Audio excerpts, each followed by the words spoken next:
All right, thank you very much, Chris. Well, the man behind a driveway paving company with a trail of unhappy customers is still out there, and some say still ripping them off. I've been tracking Robert Campbell and his company, Campbell's Paving, for weeks now. And I've been hearing the stories of alleged victims all over the area, as you see on this map. I may have talked to his latest victim, a business in Scotia, as recently as last week, and I even heard from another victim not on the map in Saratoga Springs tonight. So the bottom line now, how can a company like this still get away with it? And what should you be looking out for to avoid falling victim next?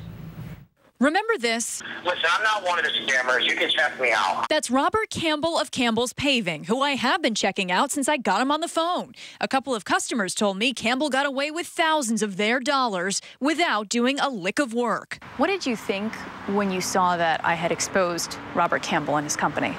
Well, I was really kind of excited. Lesha Pettigras couldn't believe that she and her husband weren't the only victims of Campbell's company. Except in their case, they do have something to show for their money: a ripped-up driveway and a pile of bricks. We had asked for an estimate on doing the retaining wall that's behind me, which he did not do.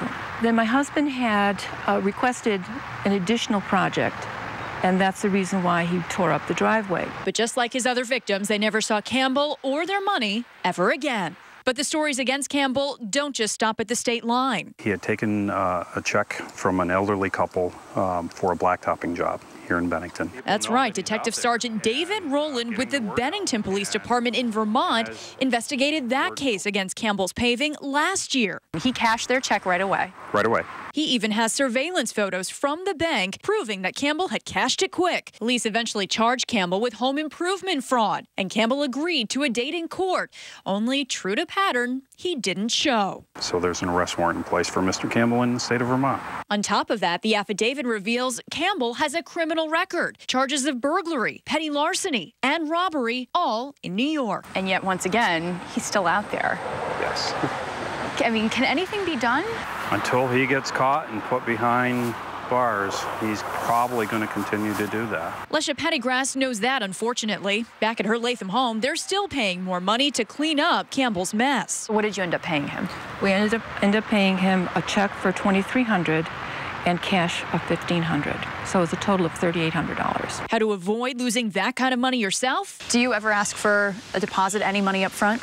No, never. Just ask Dan Booth, owner of D&R Paving, a company with almost 25 years of experience and an A+ rating from the Better Business Bureau. Anybody comes knocking on your door trying to sell you paving work, big red flag. You know, any reputable paving company doesn't need to do that. Or anyone can basically just come right in and say, hey, I'm a contractor, right? Exactly. There's no licensing, there's no accreditation for people to receive for paving. How often do you have customers who say, do you have references, do you have accreditation, things like that? Unfortunately, not often enough. Really, if you can't find information about your contractor online, again, it's a sign that there's something wrong. And Dan mentions that there are plenty of online resources these days. Superpages.com is one site that has lengthy reviews of contractors. And also the Better Business Bureau, which I mentioned before, has their database online. And I did talk to Peggy Penders with the BBB today. She has a pretty important reminder. A company's rating on their website depends on you, the consumer, filing that formal complaint. To do that, you can just head to our website, cbs6albany.com, and click on web links.